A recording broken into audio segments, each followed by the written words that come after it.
No, no, Hmm. no, no. That's gimmick. She wanted to test the waters if still people are going to talk about her. Ang dami Oh. naman gullible. Patol pa rin ng patol.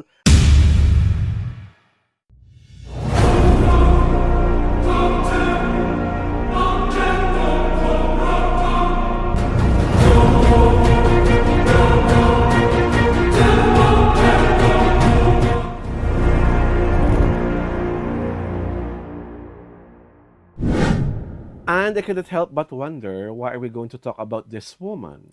And is this romance even going to last? This is Alwin Ignacio, the diva that you love. Together with me is my kumaring Ultra Maldita. Hi, this is Alex You're watching the Brosas. TT Show, Toriana Talakian Showbiz Edition. Dahil nahihikap ako sa topic, Mal, ikaw na lang mag-explain. Ano ba to? Diba ikaw nagsulat dito? Oh my Pinalalawig God. mo, ha? Parang wala Ha? namang karapatang lumigaya pa itong babaeng, ewan ko na lang. Uy, grabe ka Chicago! naman. Kasi, alam mo, panay tayo tao Tapos ko naluloka ako. Tawag dito. Kasi, si Claudine, Mhm. nag-post ng ng picture sa kanyang Mhm. Instagram na parang yakap-yakap niya, nakaupo yung isang guy. Okay. Tapos, niyakap niya from behind.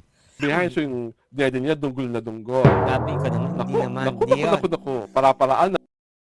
Tapos Pag siglo yung tapos- pinag-usapan, nauubo ka, Tapos Mars.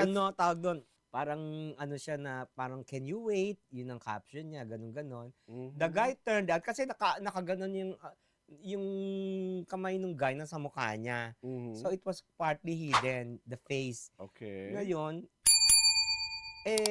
pinangalanan na yun pala ay si Milano Sanchez, Mhm. the younger brother of Corina Sanchez. Mhm. The same picture, tawag dito, pinost din ni Milano sa kanyang sa Social kanyang media Instagram account. account.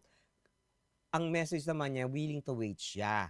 Mhm. So, the question is romance brewing between them? Okay. That's the latest. Okay. Mm. So, ang unang question ko muna, Claudine. Akala ko ba, Claudine Barreto, yan ka na? So, ano naman kalandian to?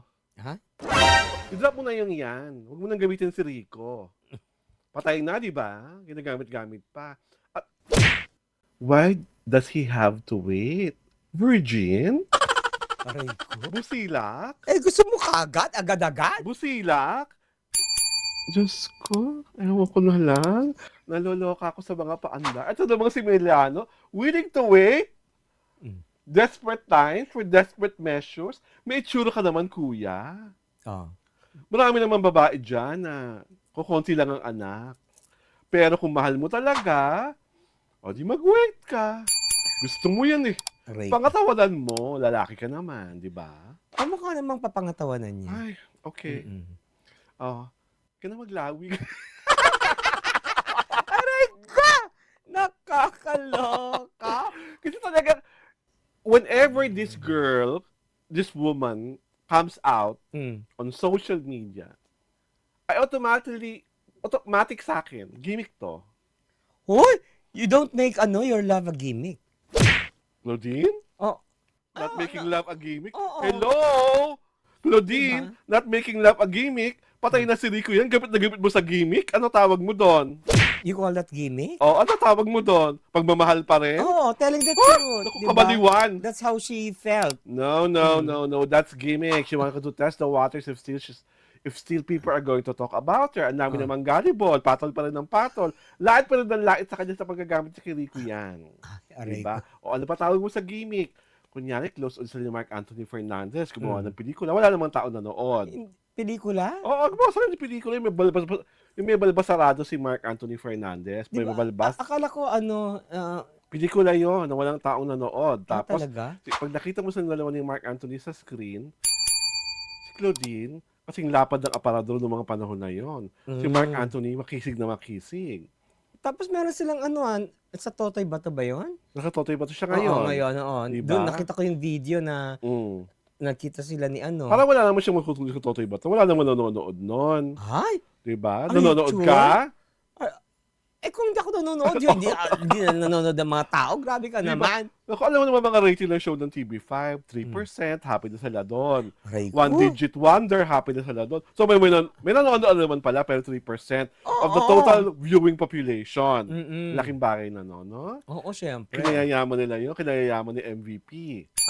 Aray ko. Di ba?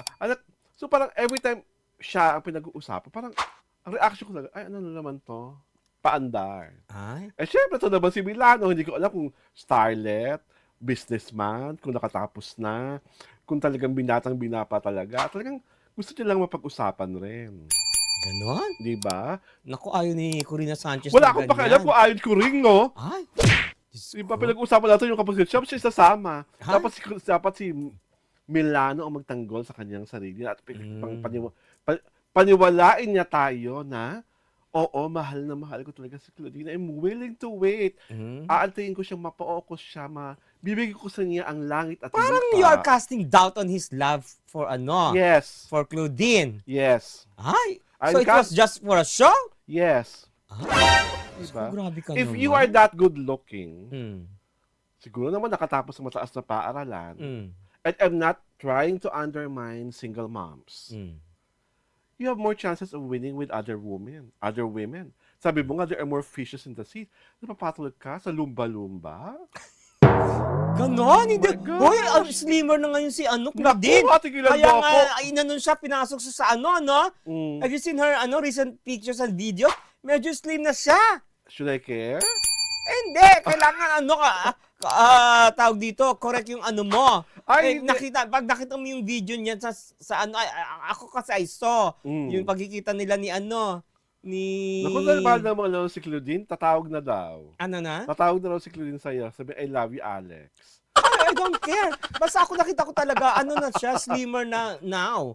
Okay, if Mm, she's slim, diba? I just hope may nananalig pa sa kanya at may manonood pa sa mga ginagawa niya, mga pagtatanghal. Well, that remains to be seen. Naku. But whatever it is, I saw the video, I saw the photo, she's slimmer now than before. Okay. Mm-mm. Sabi mo, nananalig naman ako sa mga sinasabi mo. Oo, Pero Claudine, diba? wala akong kapanapanalig. Aray ko, grabe ka naman. Diba? Bakit? She has lost all her luster. She has lost all her stellar. Mm. She has no... Literally, kailan siya napapag-usapan dahil nga sa away ng nanay niya at ng asawa niya. Mm. Diba? Ilan naman ang mga laging dahilan kung bakit siya nag-hug the headlines. Tapos ngayon, may bago siyang boylet. Hay? Hindi siya nag-usapan dahil may bago siyang show? Hindi. Hindi hina-hype ng Naramdaman mo ang hype? Yung totoo. Is there any hype Oh. in the first place? Oh, kaya nga. Oh. Kaya nga. Diba kung talaga she's still a major star, araw-araw makikita mo siya sa mga shows ng News 5. Ay. Diba? Report si MJ Marfori ng kaganapan tungkol sa kanyang mga show, Mm. sa kanyang pagbabalik. Ay, may isa akong napanood na report. Oh. Yun. So after one, tapos. That I don't know. Diba? After what I've seen. So that's a major star? That's how you promote the arrival of a former star na naging malaking bituin naman talaga. Yeah, she was called the Optimum Star. Yeah. Mm. Okay. Bakit ba Where's that hatred coming from? Charot!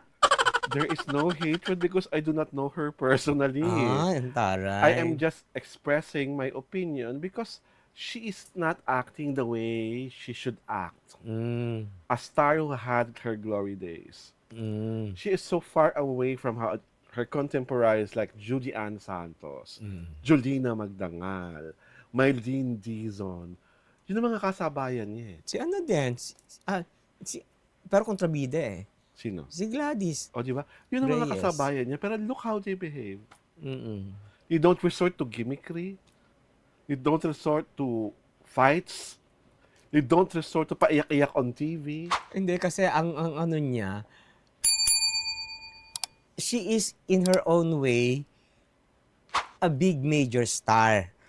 Kaso, colorful lang yung naging buhay niya. Mhm. Di ba? All her kasi lahat lahat na magnify sa buhay niya eh. Mhm. Her breakups, her fights, her downfall, O, lahat sino na yung makasalanan magnify. nun? Ha? Sinong may kasalanan nun? Eh, siya naman ang gatong ng gatong sa lahat ng tao kaya namamagnify. Oo nga.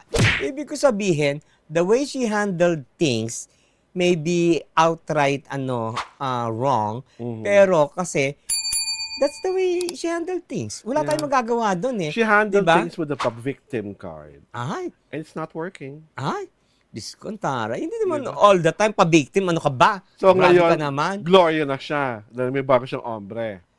Ah, ano ba to? Ikalawang Gloria, ikatlong Gloria. Charot! Kaloka ka? Well. At ang mga sabi ko lang po ito po si Alwin Ignacio, the Diva That You Love. Kasama ko ang aking kumaring Ultra Baldita. Hi, this is Alex Brosas. Pinanonood niyo po ang The Kitty Show, Tariana Talakayan Showbiz Edition.